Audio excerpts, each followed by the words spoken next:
El día de hoy tenemos una vez más a un amigo, a Horacio Justo, que lo tenemos aquí en pantalla. Hoy justo queremos dialogar sobre un tema que es preocupante en la iglesia, ¿no? El título mismo lo dice, el nuevo orden mundial en la iglesia y la iglesia. Y también eso significa sobre el tema de globalismo. O sea, es un tema un poco amplio, pero trataremos de llevarlo más o menos analizando las últimas ideologías que se han infiltrado en la iglesia y no solamente en la iglesia, sino en varias instituciones de muchos estados, ¿no? Que obviamente están haciendo mucho daño a la dignidad de la persona humana y también como que no ayuda, ¿no? Al acercamiento que tiene el hombre hacia Dios, ¿no? Como que hace que el hombre se aleje de Dios y no piense en Dios. Bueno, Horacio, buenas noches, ¿qué tal? Dios le bendiga, Padre. Muchísimas gracias por la invitación y para mí siempre es un gusto poder estar aquí, aprender de usted y poder dialogar con esta hermosa comunidad. Bien, vamos a hacer una pequeña oración para poder empezar bien, ¿no? Iba a decir esta santa misa, pero esta transmisión. Ya la mente está, ¿no? Enfocada justamente en el acto más importante que un sacerdote puede ofrecer. Pero bueno, en el nombre del Padre, y del Hijo, y del Espíritu Santo. Amén. Ven Espíritu Santo, llena los corazones de los fieles y enciende en ellos el fuego de tu amor. Envía tu Espíritu y todo será creado y renovarás la faz de la tierra. Oh Dios, que has iluminado los corazones de los fieles con la luz del Espíritu Santo, haznos dóciles a sus inspiraciones para gustar siempre el bien y gozar de su consuelo. Por Cristo nuestro Señor. Amén. Amén. En el nombre del Padre, y del Hijo, y del Espíritu Santo. Amén. Amén. Muy bien, un gran saludo a los que nos están viendo en esta transmisión. Más bien, en la descripción he dejado un link de PayPal por si alguien desea colaborar, porque necesitamos mantener el canal, ya se nos están acabando los fondos. Hoy es necesario seguir con el apostolado y también con el apostolado que tengo con los jóvenes, ¿no? Si alguno tiene alguna ayuda, pues le agradecería que compartes el link, ¿no? De donación. Muy bien, Horacio, quisiera hacerte la primera pregunta de la noche, ¿no? Para que usted nos pueda responder, ¿no? A este tema que circula mucho por las redes sociales, ¿no? Primero hay que definir qué es el nuevo orden mundial para quitarlo de toda teoría conspiranoica, porque a veces hablamos de esto y nos dicen conspiranoicos, ¿no? ¿Y qué significa esto, Horacio? Nuevo orden mundial. La concepción del nuevo orden mundial es un término por demás ambivalente, ambiguo y que depende mucho el autor que uno pueda considerar. Y en ese sentido, en mi caso concreto, suelo tomar los elementos que aporta tanto Osvaldo de Carvalho como Russell Kirk. De hecho, Russell Kirk es el máximo exponente del conservadurismo americano. El nuevo orden mundial implica que, acaecida la Segunda Guerra Mundial, se va a establecer en materia geopolítica, concretamente en lo que refiere a los ámbitos culturales, jurídicos y económicos, una nueva forma de organizar las relaciones entre estados soberanos bajo el yugo de un organismo supranacional. Entonces, el nuevo orden mundial implica que, a la postre, toda nación soberana, a partir de lo que ha sido la transición del siglo XX, comienza a entender sus relaciones políticas, culturales, económicas, jurídicas, a la luz de un nuevo paradigma, que es la dependencia de organismos supranacionales, que si bien tiene la cara visible en la Organización de las Naciones Unidas, no es el único organismo supranacional. Aquí van a entrar muchas veces a jugar, como explica, por ejemplo, Ovalo Carvalho, incluso Dungin, los que son las ONGs, que terminan siendo verdaderos organismos gubernamentales, curiosamente, los metas capitales, las burocracias internacionales, los grandes bloques de poder, entiéndase, la OTAN o el BRICS, empieza a emerger nuevas teorías políticas como la cuarta teoría del poder de Dungin o las concepciones revolucionarias e izquierdistas del altermundismo. Empiezan a emerger también nuevos vínculos intersectoriales como puede ser, por ejemplo, la aparición de ideologías emergentes como el ecologismo o el feminismo dentro de bloques políticos como la Unión Europea. Todo esto va configurando un nuevo orden. Y la palabra orden habría que tener cierto cuidado. Podríamos decir una nueva estructura mundial. Porque vamos a ver que finalmente de estos procesos revolucionarios emergen un sinfín de fenómenos y no son particularmente fenómenos ordenadores, muy por el contrario, son fenómenos desordenadores. Así que bueno, esto es una simple apreciación, introducción, y mientras retoma el padre, yo aprovecho a saludar a todos los que nos están acompañando hoy día, Flor Desi, Denis Garduño, Juan Oliva, Laura Hernández, Marta López, Antunes. Dios les bendiga siempre y gracias por acompañarnos junto a Nahum y Andrea Medina. No sé si estará allí el padre o no, o si a mí se me habrá caído la transmisión. Quizás puedo ser yo el problema. No sería ni la primera ni la última vez. Pero bueno, vamos a estar aquí a la espera. Me dice entonces que el padre que continúe, así que vamos a proseguir. ¿Qué creo que es importante reconocer en este nuevo orden mundial? Que se empieza a dar principalmente, lo que hemos expuesto en nuestros libros, una forma específica de control. O sea, el orden no lo tienen que entender en el sentido realista, como ese principio de límite en la esencia, sino que el orden en términos geopolíticos como una forma de control. Control sobre dos aspectos fundamentales: la industrialización y la reproducción. De allí que el ecologismo va a tener un auge muy significativo. De allí que este discurso del cambio climático antropogénico va a justificar desde el Fondo de las Poblaciones, creado en 1965 en Belgrado, hasta las conferencias de parte, donde a instancias de las conferencias de parte en el 2015 se celebra el Convenio Internacional de los 17 Objetivos de Desarrollo Sostenible, la famosa Agenda 2030, siempre en vista de establecer un dominio sobre las naciones emergentes que se pueden reproducir e industrializar, yendo en contrario a lo que nos enseña la palabra del Señor respecto a crecer y multiplicaos y dominad la tierra. Aquí lo que se nos pide es que no crezcamos, es decir, no nos industrialicemos, no nos multipliquemos, es decir, no tengamos hijos, y lejos de dominar la tierra, la adoremos. Adoremos la criatura y no al creador. Bien, esto es tan solo una pequeñísima y breve introducción en este sentido.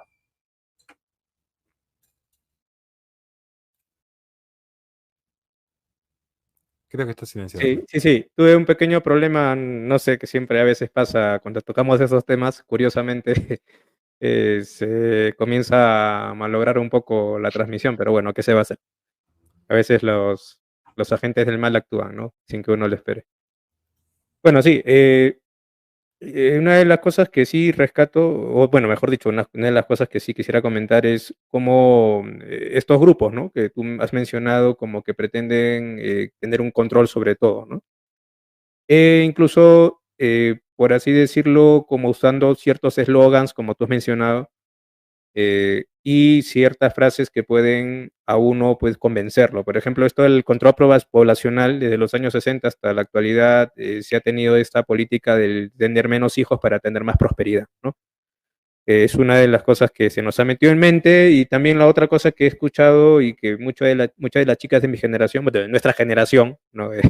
Los millennials, se la han tomado en serio, tanto así que muchas aspiran a tener solamente un título, pero se olvidan de que el reloj biológico ya va a vencer, y ya no van a poder ser madres, ¿no?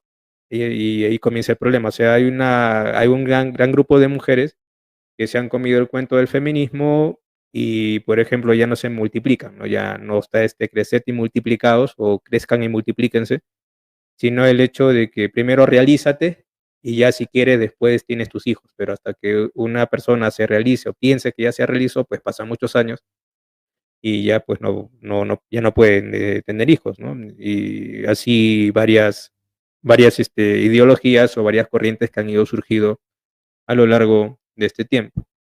Horacio, de lo que has dicho, tú más o menos, ¿qué has visto que ha influido en la iglesia? ¿No? O sea, nosotros como iglesia, ¿cuáles de estas ideologías ha calado mucho o está calando bastante dentro de nosotros? Bien, principalmente el ecologismo como un proceso de sacralización, pero que responde a un proceso de control demográfico sostenido que, si bien emerge desde la ciencia, concretamente el cientificismo ateo y secularista de Ernst Haeckel, auge del positivismo europeo, se va a trasladar al campo político con Rachel Carson, para luego ingresar en el campo cultural con Herbert Marcuse y finalmente desencadenar en lo que es el campo religioso que se ha sostenido en los últimos, podríamos decir, 20 años, concretamente la última década. Y esto se da por un proceso en el cual se empieza a impulsar una agenda cultural a nivel global, es decir, a través de películas, libros, programas de estudio, dibujos animados para los niños, propaganda mediática para los adultos, donde se sostiene que el control de natalidad es ahora una alternativa necesaria para solucionar los problemas que ha ocasionado la sobrepoblación, concretamente el pretendido cambio climático antropogénico. De allí es que la razón principal de este supuesto empeoramiento que se ha ido dando en Occidente en el último siglo, entiéndase crisis en la salud, crisis en la nutrición, crisis en el desarrollo económico, la crisis energética, la crisis climática, todas estas supuestas crisis, que por cierto, si uno analiza la luz de los datos, no pareciera que es tal, se deben concretamente, como diría Garrett Hardin, porque hay un conflicto entre los recursos comunes, ya que la gente común se reproduce. Por eso van a ver que todos los grandes exponentes del ecologismo, sin excepción, promueven el control demográfico. André Gorz, Herbert Marcuse, Michael Lowy, Paul Ehrlich, Garrett Hardin, Petra Kelly, Dave Foreman, Naomi Klein, Bill Gates, Greta Thunberg. Y en ese sentido, la solución está justamente en el control de la población, que no es solamente evitar que tengan hijos, sino reducir la persona a ser una unidad de consumo y de producción bajo los estándares y cánones que pretende el nuevo orden mundial. Vamos a ver los siguientes datos, para que podamos entenderlo quizás. La tesis oficial de la ONU, por ejemplo, está omitiendo deliberadamente que los individuos en Estados Unidos y en Europa consumen, por ejemplo, 50 veces más energía que el individuo promedio en el tercer mundo. La ONU omite deliberadamente que la Unión Europea, como la OTAN en general, forman parte de aquellos individuos que generan 50 veces más basura que los países en vías de desarrollo. Entonces, lo que sucede es que luego se genera un plan de control demográfico industrial idéntico para todas las naciones. Es decir, se impone el mismo código legal tanto a un país como México como a un país como Bélgica. Y lo que sucede es que los países que ganan la carrera comercial, esos países que logran desarrollarse e industrializarse, sí pueden afrontar los costos impuestos por las conferencias de parte, los líderes ambientalistas. Pero las naciones en vía de desarrollo son obligadas ahora a tener que, por ejemplo, transicionar energéticamente. Esta transición energética que favorece solo al régimen comunista chino, que tiene el 80% del mercado global de tierras raras, esta transición energética hace insostenible la producción interna de países como Colombia o Argentina. Entonces, es muy desbalanceado la forma en la cual un país puede competir. No es lo mismo que compita Estados Unidos, que tiene en sí la casa matriz de Coca-Cola, que es la compañía más contaminante del mundo, a que compite internacionalmente un país como Argentina. Y esto afecta, de hecho, a la religión. Podemos observar, por ejemplo, que ahora la Santa Sede ha celebrado convenios para actualizar toda su flota de vehículos con autos eléctricos, que por cierto son más contaminantes que los autos convencionales. Porque si uno observa la vida útil de un auto eléctrico y lo que sucede con sus baterías de litio, o uno observa de dónde se extrae, por ejemplo, el litio, el cobalto y el cobre necesario para la fabricación de estos vehículos, va a notar que además de ser profundamente contaminantes, utilizan mano de obra esclava en, por ejemplo, la República Democrática del Congo. Entonces, esto afecta a la religión. Esto afecta a la religión en la actualidad, por ejemplo, cuando alguien podría decirnos que un católico no debe tener hijos como conejo. Lo que sucede es que si eso no se matiza y eso no se pone en contexto, se pierde de vista lo que el propio Papa Pío XI enseña sobre la causa fin del matrimonio, que es tener hijos y educarlos en la fe cristiana para llevar más almas a Dios. Entonces, esto afecta a la religión, que de repente empieza en algunos espacios a querer acercarse a ritos más paganos, dejando de lado la presencia real de Jesucristo en el Santísimo para ingresar al sincretismo, como se puede ver en algunas prácticas de la Amazonía o de Canadá. Esto explicado por sacerdotes especialistas en la materia. Entonces, de repente hoy la religión pareciera ser que se ocupa más por atender a cuestiones propias del orden político, como es la transición energética con los autos eléctricos o los paneles solares, que de hecho el propio Vaticano ha firmado convenios al respecto, acaba de fundar lo que es su planta energética fotovoltaica, insisto, favoreciendo el régimen como este chino.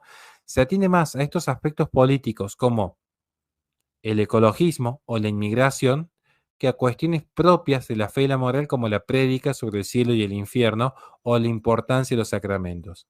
Insisto, no es un ataque absolutamente ninguna figura, sino para mostrar que esta agenda ya viene operando desde dentro de la iglesia hace décadas, sin ir más lejos, en el país donde está el padre, en Perú, un hermoso país. Están muy marcados sus seminarios, y el padre me puede desmentir tranquilamente. Muchos seminarios están muy marcados por lo que es la opción por los pobres, a causa de la influencia que tuvo el teólogo de la liberación y ecologista Leonardo Boff. Entonces, lamentablemente, este nuevo orden mundial intenta salpicar el hacer religioso, un hacer religioso que se ocupa de cuestiones más propias del mundo que del orden sobrenatural. Y allí vamos a ver que se da una articulación, porque si la religión termina siendo el elemento fundamental de toda estructura cultural. Toda cultura y toda civilización tiene por detrás un altar. El tema es si ese altar es el del Dios verdadero o de algún, entre comillas, Dios del mundo. Bueno, eso ya es materia de debate y especulación, pero ciertamente vamos a ver que estas agendas políticas, donde está una gran confrontación entre los tres grandes bloques de poder a nivel mundial, ha afectado directamente, lo digo en el caso mío como católico, afecta incluso directamente la religión católica en algún punto, que se ve inmiscuida en estos aspectos. Insisto, tenemos los convenios de transición energética con los autos eléctricos y la fuente fotovoltaica de energía en el Vaticano. Tenemos la Agenda 2030 como auspiciante de la Jornada Mundial de las Juventudes y patrocinadora. Tenemos, por ejemplo, las proclamaciones del nuncio de la Santa Sede en la ONU en cuanto a la adherencia de lo que son los objetivos de desarrollo sostenible. Y allí es donde a veces el católico queda perplejo entre lo que es la responsabilidad propia de todo cristiano frente a la casa común, lo cual es legítimo, válido y moral, y lo que es una agenda política más propia del nuevo orden mundial de dudosa procedencia, para no ser un poco más drástico y ser cuidadoso con lo que digo. Sí, a veces, no sé, a mí a veces me cuesta ser un poco cuidadoso con lo que digo, porque a veces en mis homilías he dicho algunas cosas, pero no por irme en contra de alguna autoridad o por irme en contra de alguna enseñanza, simplemente porque quiero destacar el error en algunas cosas. Y no me refiero únicamente a la autoridad, sino también de algún sacerdote, de algún laico que por allí puede tener algún error. Y claro, has dado pie para que se pueda hablar también del rito amazónico, ¿no? Que por ahí escuché que querían promoverlo para fines de diciembre. Y aquí hay que tener en cuenta que un rito no nace de la noche a la mañana, ¿no? Un rito es un conjunto de normas, costumbres que se han ido tejiendo a lo largo de los siglos. En este caso, si hablamos de un rito de tradición litúrgica, pues es porque en un momento dado de la historia de la iglesia apareció como respuesta, obviamente, a la evangelización que hubo, ¿no? Entonces, por ejemplo, no voy a yo comparar este rito amazónico con el rito copto, que tiene años, porque se ha forjado así, se ha forjado, ¿por qué? Porque se celebra la fe. Un rito, una liturgia, celebra la liturgia, la lex, no me acuerdo cómo se dice en latín, ¿no? La lex celebrandi, eh, se forja gracias a porque yo celebro lo que me han transmitido, que es la fe, y todo el conjunto, ¿no? De la revelación que se ha manifestado en la escritura de la tradición, pues se manifiesta en ese rito. Hablo del rito copto, hablo del rito bizantino, ¿no? El rito mozárabe, que es uno de los ritos latinos, el rito ambrosiano, el rito romano, que aunque ha tenido modificaciones, eh, el rito romano tiene también sus orígenes en los primeros siglos de la existencia de la iglesia, ¿no? Entonces, si hablamos de un rito amazónico, entonces, ¿qué celebra ese rito? La liberación de Jesús mismo, o sea, la redención de Jesús, la pasión, muerte y resurrección, o es que se entremezcla con otro tipo de celebraciones que no son netamente cristianas y que pueden confundir y hacer sincretista un rito. Y este es el problema, ¿no? Lo que decía también Horacio.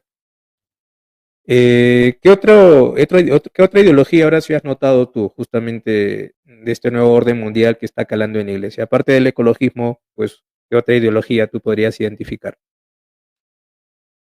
Voy a ser muy cuidadoso porque después salen a excomulgarme por cosas que digo en internet, pero Bueno, no te preocupes que las sanciones me caen a mí. Tú nomás sigue, pero sí cuidadoso, eso sí. no, no, no, no, sí, sí, pues voy a ser muy cuidadoso y ante todo caridad, como siempre lo decimos, ante todo caridad, pero yo veo, y lo digo desde una perspectiva filosófica, concretamente en lo que refiere a la concepción preformativa que tiene la filosofía del lenguaje, es decir, cómo desde la lengua nosotros creemos que hay un poder transformador. El que diga que no es así para un católico, que vaya a repasar qué es lo que debe haber en la transustanciación para que la misma sea, para que se dé la transustanciación. Es materia, Forma. forma, ministro e intención. Perfecto. Entonces tiene que estar la Sí, palabra. ¿Qué es lo que sucede? Que la palabra tiene un gran peso para el cristiano. La palabra tiene un gran sentido para el cristiano. No solo por ser la palabra de Dios, es cómo comunicamos nosotros la palabra de Dios. Entonces no es lo mismo un rito tridentino con un lenguaje milenario, como puede ser el latín, que de repente cuando a veces vemos, no digo mi experiencia para no generalizar, cuando he estado en misas del Novus Ordo recientemente, por ejemplo, en México, que agradezco a la gente que me ha abierto las puertas de sus hogares, sacerdotes que nos dicen, igual que aquí en Córdoba, bueno, hermanas y hermanos, no para hablar solamente del ecologismo, podemos ver que a veces tenemos este tipo de prácticas que empiezan a ingresar en la esfera católica. Podría dar dos casos concretos para que la gente lo investigue. Además está hablar de lo que es el sínodo de Alemania, creo que eso ya está descontado, donde muchos nos vemos sorprendidos por la pasividad y la paciencia que hay con ciertos obispos alemanes que van en contra de la palabra de Dios, van en contra del magisterio, van en contra de la tradición, pero pareciera que hay una paciencia y un respeto y un cariño que no la hay, por ejemplo, con otros obispos que fueron un poquito más duros en sus palabras y ahora están excomulgados. Eso, bueno, eso genera a veces ciertas confusiones, pero bueno, ¿quién soy yo para juzgar la paciencia con unos y la rigidez con otros? ¿Quién soy yo para juzgar? Sí digo que está el obispo Stowe, por ejemplo, en Estados Unidos, que plantea una iglesia feminista, que él desea una iglesia feminista, y lo dice un obispo, es decir, alguien que tranquilamente podría ser papa en el próximo llamamiento. Tenemos también el caso de James Martin, nuevamente el feminismo y la agenda de género en su máxima expresión. Tenemos el caso de un sacerdote que no recuerdo su nombre porque di la noticia en mi sitio tiempo atrás, que en Italia, en vísperas de Navidad, planteó un altar donde la Virgen María estaba en una posición lésbica y con sus atuendos LGBT junto a otra mujer.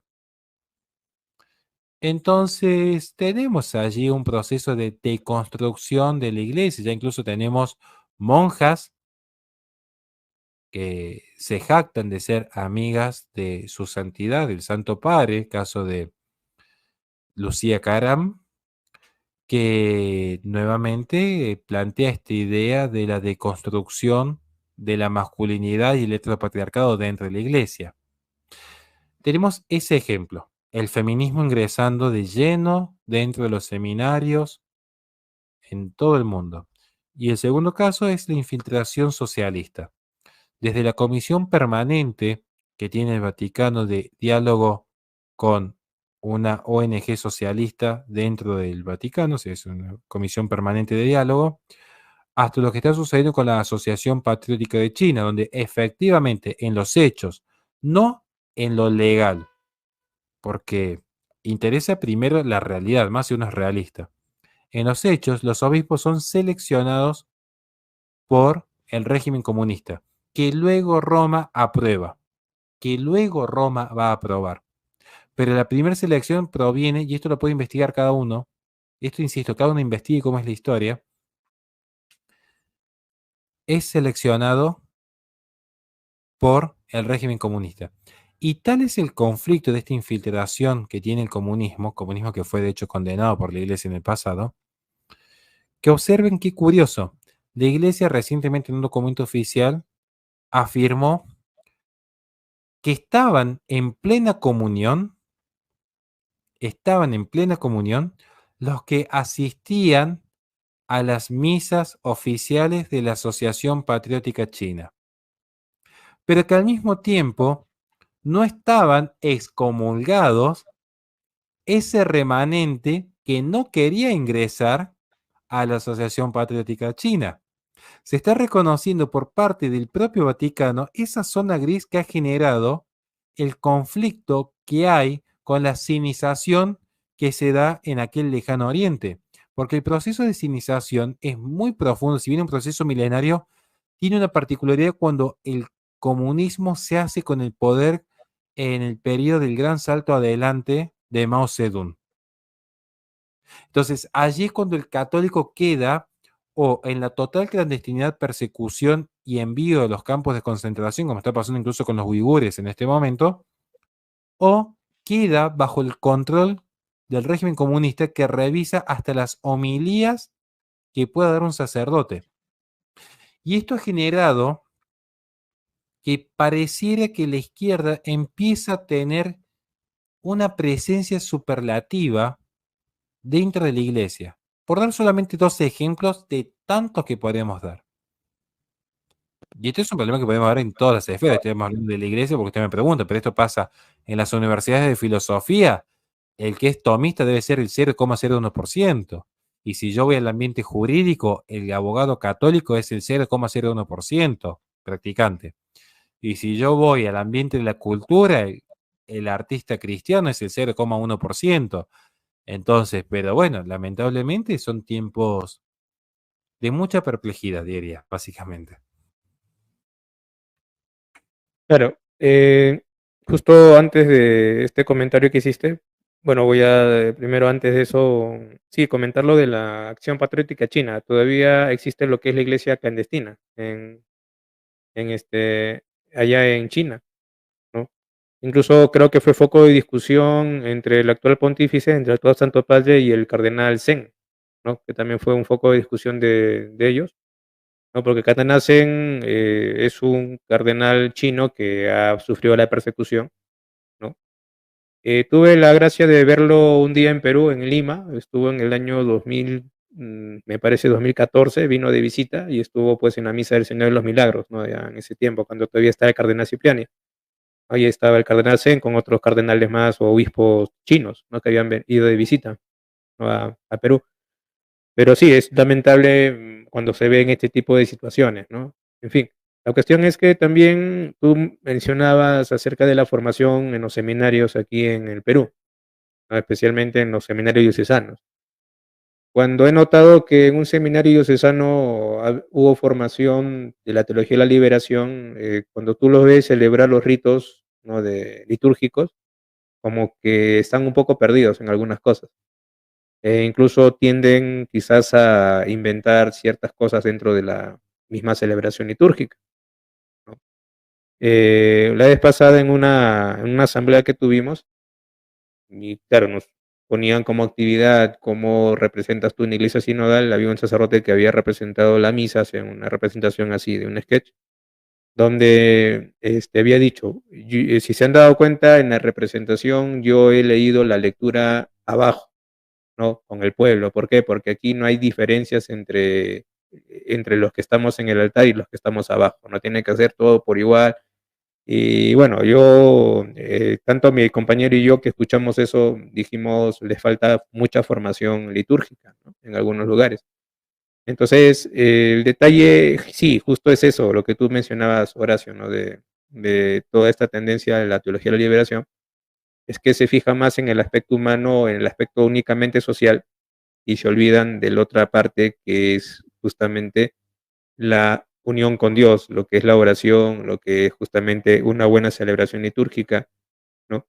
Y se va más a lo que son el asistencialismo, que ha hecho mucho daño dentro de la iglesia. Entonces, no es que la teología de la liberación ya haya acabado, sigue vigente en muchos lugares, ¿no? Se sigue dando, siguen todavía, y ha devenido justamente en esto de la teología feminista, la teología ecologista, la teología indigenista incluso, ¿no? Que está, o sea, lo que he mencionado sí es algo muy claro y no estamos faltando el respeto a nadie, pero es una realidad y es preocupante, porque estamos perdiendo la misma esencia de la iglesia, ¿no? Y también veo en algunos católicos la tentación, ¿no? De ya dejar la iglesia y pasarse a la iglesia ortodoxa. También estoy viendo ese tipo de tentaciones. Y no me refiero al ex pastor Casanova que está por coqueteando con el luteranismo. Me refiero también a otras personas que muy católicas, pero que están evaluando irse a alguna iglesia ortodoxa. ¿Por qué? Porque ve esta ambigüedad, ¿no? Obviamente uno tiene que seguir en la barca de Pedro, esté quien esté, ¿no? Uno tiene que seguir perseverando, ¿no? Pero la cuestión es que estamos mostrando justamente esas ideologías y pues lo que ha dicho Horacio es cierto con la acción patriótica china y también con la teología de la liberación que todavía sigue en muchos de los seminarios o en muchas de las iglesias particulares de Hispanoamérica y que también está yendo por Europa, ¿no? Sí, Y sobre ese punto, de hecho, yo no voy a negar que en más de un sentido, en algún momento, y lo he hablado con algunos sacerdotes, uno también entra en crisis porque ve que hay conflictos que por un lado tenemos que se intentan tapar y que si uno los denuncia en la profesión propia, es decir, si yo, y lo digo porque ha sido mi caso, que he sufrido muchísimos ataques de gente católica.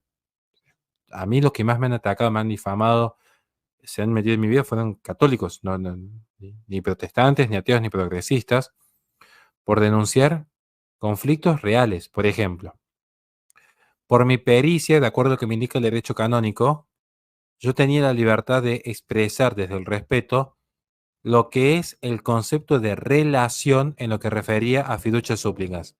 qué es una pareja y por qué la pareja implica necesariamente el accidente de relación como aquello que inhiere en dos sustancias que las vincula y las une.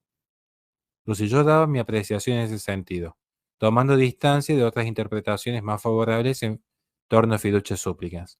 O por ejemplo, cuando dije en mi medio periodístico que justo fiducia súplicas sale 48 horas después que se lo condena al cardenal Becciu, que era uno de los cardenales más cercanos que tenía su santidad y era el principal responsable del gran juicio que se llevó adelante en torno a uno de los bancos del Vaticano, que fue un escándalo a nivel mundial.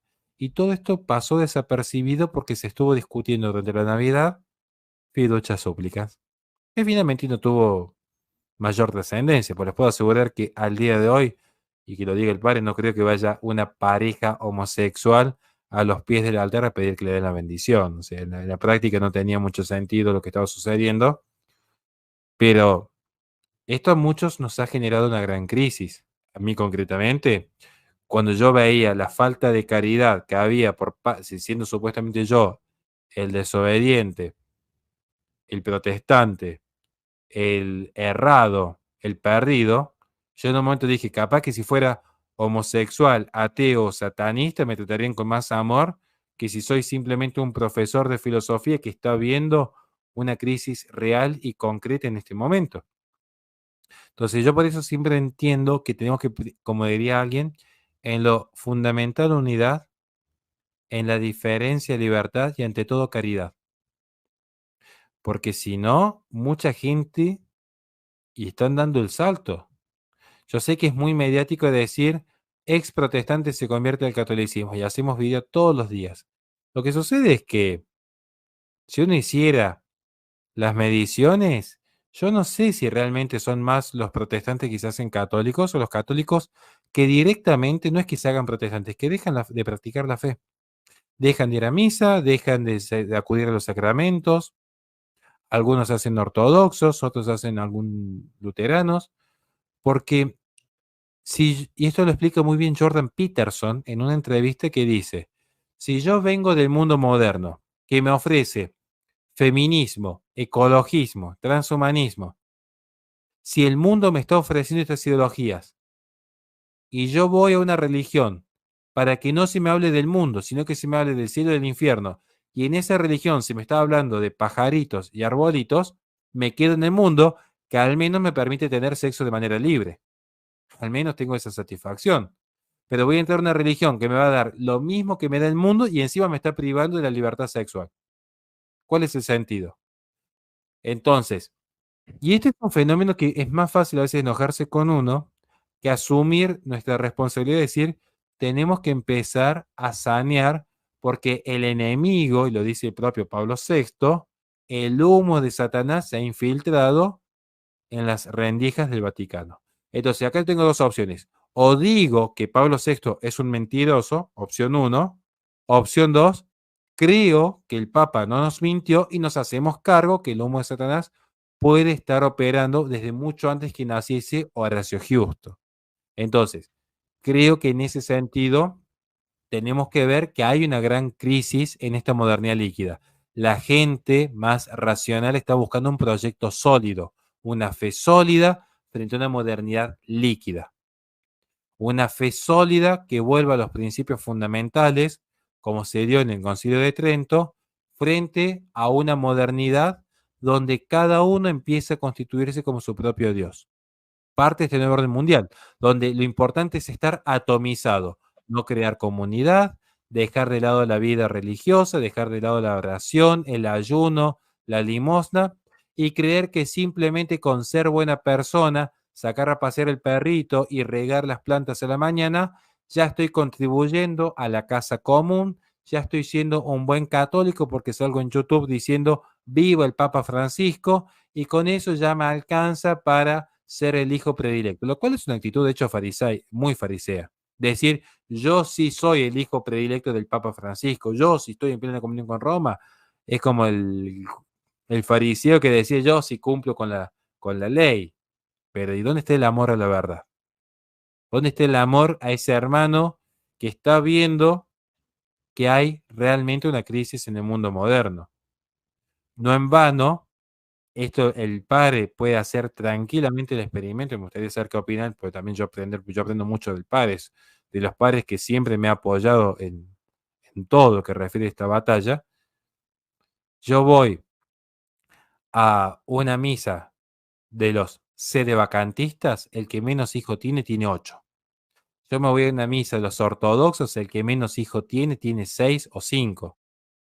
Yo me voy de los evangélicos más conservadores, el que menos hijo tiene, tiene 4. Yo voy a algunas iglesias acá de Córdoba, diocesanas, en plena comunión con Roma, y bueno, hagan el experimento, cuenten cuántas jóvenes conocen con plan de matrimonio y este proyecto de vida sólido en la familia. Y por eso dije, no crean que el control de natalidad se da por eliminar el embarazo. Ni siquiera piensan en el embarazo. La carrera, viajar por el mundo, ganar dinero. Y no es juzgar al que no tiene hijos. Al contrario, acá hay que crear comunidad, común unidad. Como lo dicen las cartas paulinas, que creo son bastante claras. Esta común unidad con el prójimo. Entregarse al prójimo en esta moderna líquida. Pero esto implica un proyecto de vida sólido. Reglas claras como tenían los monacatos, tal como lo describe San Atanasio. Esa vida que era resumida en 2 principios: ora et labora, que es lo que hay hoy, donde las personas son reducidas a un sistema consumista. Y las religiones, lamentablemente, están cayendo en este sincretismo, donde vemos estos encuentros interreligiosos, como sucedió en Panamá, que el día de la Asunción de la Virgen, el 15 de agosto, el propio obispo llamaba a visitar templos judíos, musulmanes y evangélicos. El día de la Asunción de la Virgen. Ahí es donde yo creo que es necesario volver, creo yo, a ciertos principios de la tradición. Pero bueno, corríjame usted, padre, si cree que yo me he ido de boca o he dicho algo fuera de lugar, por favor. No, no, no hay nada fuera de lugar porque es lo que se está experimentando. Justo lo que tú decías de que, citando a Jordan Peterson, ¿no? De que uno que viene del mundo posmoderno y encuentra lo mismo dentro del mundo religioso, pues como que busca, ¿no? Una iglesia que obviamente le ofrezca algo distinto. Y lo mismo yo aplico en lo que es la pastoral juvenil, ¿no? Entonces, es cierto que al joven se le puede ofrecer algún tipo de música y estas cosas que yo no estoy en contra, ¿no? De que puedan haber animación, dinámicas y estas cosas. A mí me gusta el hip hop y lo canto y hay video, ¿no? De por medio. Pero yo no estoy de acuerdo en que solamente la pastoral juvenil se base en eso, nada más. O simplemente proyección social, porque eso también ayuda a los jóvenes, sino que los jóvenes indirectamente buscan algo más serio, ¿no? Y si va el joven a la parroquia donde le ofrecen quizás las reuniones parroquiales comilonas y full música y nada de formación, van a dejar de venir. ¿Por qué? Porque van a decir lo mismo encuentro en la discoteca, ¿no? Aparte de eso, hay una cosa que sí quiero puntualizar, que no es solamente esto lo que muchas veces aleja a los jóvenes, sino también que a veces dentro de la misma iglesia haya un clima no de comunidad, sino de peleas, que es otra cosa también, que lamentablemente el escándalo que puede haber dentro de unas parroquias muchas veces hacen que los mismos jóvenes ya no quieran participar en una parroquia, ¿no? Pero ahí está el detalle, o sea, ¿cuál es lo que atrae a los jóvenes? Es el testimonio, o sea, el testimonio vivo, ¿no? El testimonio es lo que atrae, ¿no? Y también un proyecto de vida sólido, o sea, un grupo parroquial que tenga un proyecto de vida sólido, con objetivos claros, pues el joven de por sí quiere desafíos y lo tomará como un desafío. Claro, quizás alguno se va porque lo ve muy exigente, pero ya más adelante se dará cuenta o tendrá un encuentro con Jesucristo, ¿no? O sea, lo que nunca debemos de perder de vista como iglesia es que tenemos que llevar a las personas a la contemplación de Jesucristo, que es la verdad en persona, y que muchas veces no hacemos eso. O bien hacemos que la gente se acerque al Padrecito, nada más, lo que pasa, o muchas veces perdemos de vista esta contemplación de la verdad, incluso a veces en las formaciones, a veces hay formaciones en las que no mencionan a Jesús para nada, ¿no? Y son formaciones muy buenas, o sea, incluso hasta filosóficas. pero cuando solamente se queda en eso y no trasciende y no va más allá, pues como que también este, sienten que algo falta.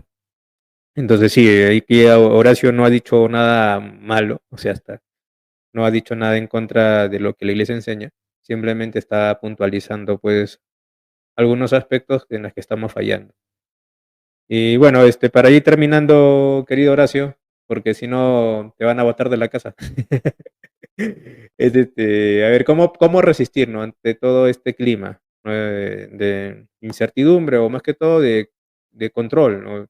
Antes de darte la palabra, yo no sé mucho la historia de este sacerdote, pero lo he escuchado del padre Olivera Rabasi, lo he escuchado también de otros sacerdotes del padre Castellani, ¿no?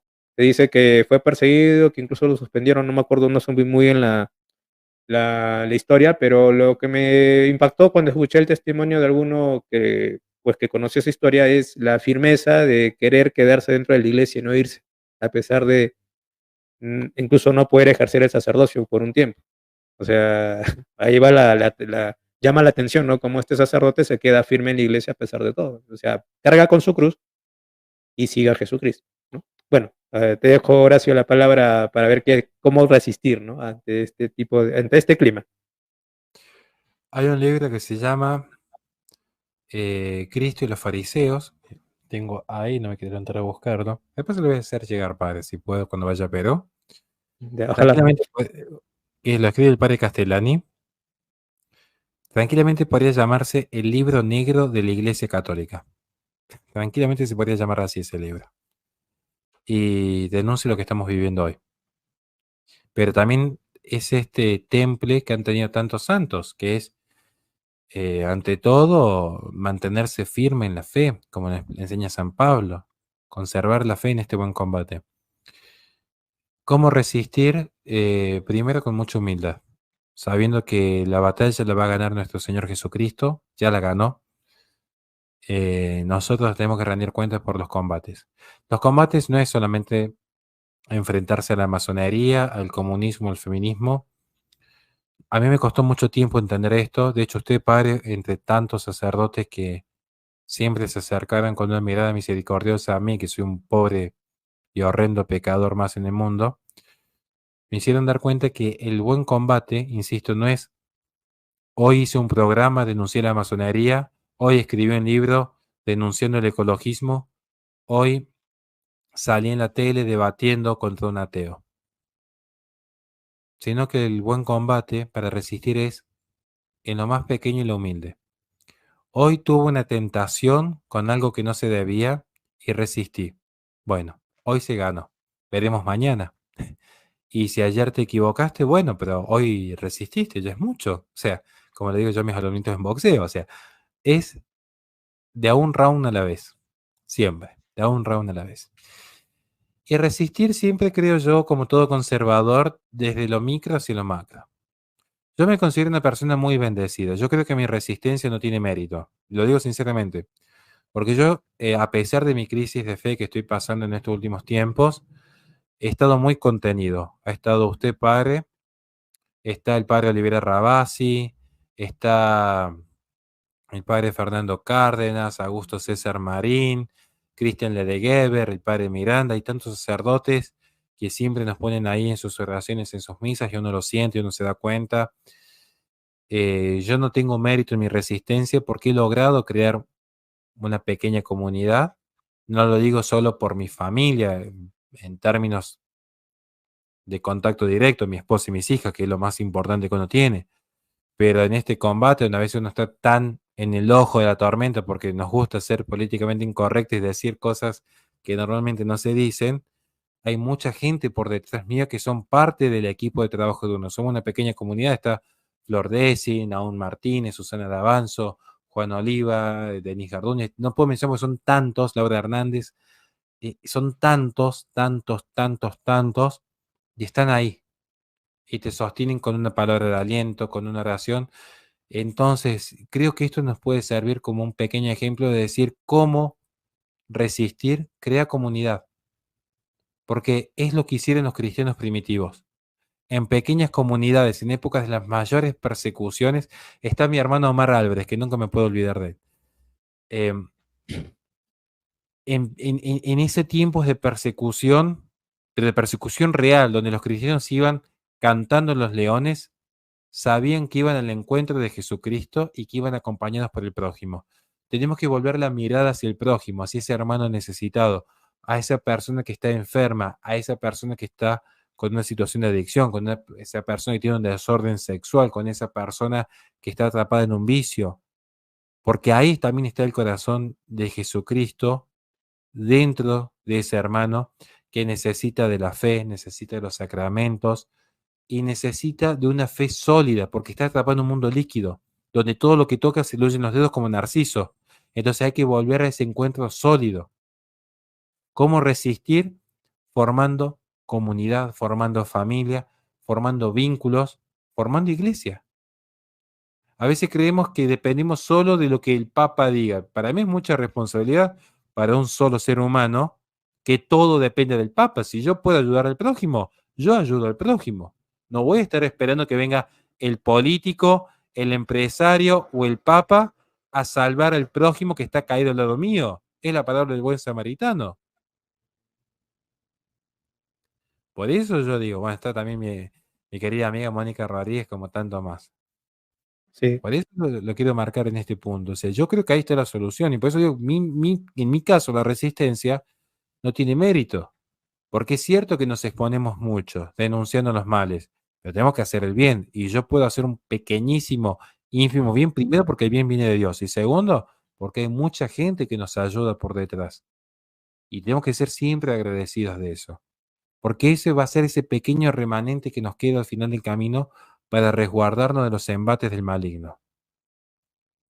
así es. Y bueno, agradezco también a los que han comentado que son los mismos que tú has mencionado. Se ha hecho también un programa aparte aquí en el chat privado, no, en los comentarios, mejor dicho. Y agradezco mucho que comenten, si bien discúlpenme por no haber puesto aquí los comentarios, pero bueno, el tiempo se hacía corto. Las mismas personas que tú has mencionado son también las que me han ido ayudando también a la difusión de mi contenido, ¿no? Y bueno, también les pediría que difundan el link del PayPal para que me puedan apoyar también económicamente, no, quienes ustedes contacten, porque sí, ya estoy necesitando de apoyo económico también para lo que es el canal y apostolado, ¿no? Claro, la parroquia ayuda mucho, pero el problema es que a veces no alcanza siempre, ¿no? Lo que uno pueda recaudar, así que apelo pues a su generosidad, no es para otra cosa, sino para esta batalla cultural que también se hace concreto en alguna ayuda también, ¿no? Posterior. Y agradezco a todos los que han visto este programa. Así que espero que sigan, espero que tu programa sea creciendo, Horacio, ¿no? Crezca cada vez más. Y también quiero mandar un saludo al padre Augusto César Marín, que también pertenece a mi misma organización, Vida Humana Internacional, Human Life International, y que, bueno, me parece que está ahora en España, no en Barcelona, ahí ejerciendo su apostolado, su ministerio. Bueno, un gran saludo para él, espero conocerlo algún día personalmente, ¿no? Si bien estamos en la misma organización, somos de países distintos y a veces es difícil vernos. La semana pasada estuvimos con Roxaida López de Vida Humana Internacional en Lima. Tuve la oportunidad de ir a Lima la semana pasada y pude estar también en un colegio y también en una parroquia del padre Jair Bolaños, que también le mando un gran saludo de la parroquia San Pío X, ¿no? Y a Carlos Quequesana, que también es otra persona que también me apoya mucho y que estamos en mucha comunicación en esta batalla. Aquí Perú es una tierra también de resistencia. Así que esperamos tenerte aquí, Horacio, en Perú. Y si estás por Perú, pues ven un ratito por Cajabamba. Acá te esperamos. Acá tienes cuarto para que te puedas quedar también. Así Yo que encantadísimo algún día de poder ir a misionar y trabajar allá, o sea, ir en calidad de conmigo. misionero porque es creo que es la etapa más linda que puede vivir un cristiano, que es salir a llevar la palabra del Señor a todos los rincones del mundo, que es nuestro llamado en definitiva, Sí, pero para mí sería un honor y bueno, el mayor honor que sería, puede tener un varón es morir en la prédica de Cristo, creo que es el mayor honor sí. porque si uno lo hace con verdadera convicción, es ir directo a los altares, digamos. Entonces, Dios quiera. Dios le bendiga, Sí, Padre, y muchísimas gracias por... aquí, aquí te separamos el cuy. No sé Bueno. si acá comemos cuy, así que tenemos un buen cuy para que pruebes el sazón. del Cuy aquí en los Andes, peruanos. Con Bueno, todo sí, gusto. me estaban preguntando, compartiendo ese nombre del apostolado. Bueno, yo me dedico a lo que es la sanación de la herida del aborto y del abuso sexual, bueno, también todo lo que signifique duelo, lo que es el proyecto Raquel, ¿no? Es el proyecto Raquel de Vida Humana Internacional, ¿no? Que aplico aquí en Cajabamba, en Cajamarca. Hay otros proyectos también, pero yo aplico Proyecto Raquel, por eso si alguno quiere apoyarme en esto, no hay ningún problema, ¿no? Y también para mantener el canal y seguir con este apostolado virtual que tengo. Claro, mi prioridad es mi apostolado aquí en la parroquia y mi comunidad, pero ya también felizmente Dios me da el tiempo de poder estar aquí en este tipo de programa. Bueno, gracias a todos y bendiciones. Voy a dar la bendición para dormir, perdón, para seguir yo mis actividades y tú para que vayas a dormir, porque ya es tarde en Argentina, y que San José pues nos interceda por nosotros en esta batalla. Bien, el Señor esté con ustedes y con tu espíritu. Y la bendición de Dios Todopoderoso, Padre, Hijo y Espíritu Santo, descienda sobre ustedes y permanezca para siempre. Amén. Bueno, un saludo, bueno, difundan este canal, Custos Veritatis, Custodio de la Verdad, en honor a San José, y sigamos con esta apostolado. Bueno, gracias, Horacio, Dios los bendiga a todos y buenas noches a todos.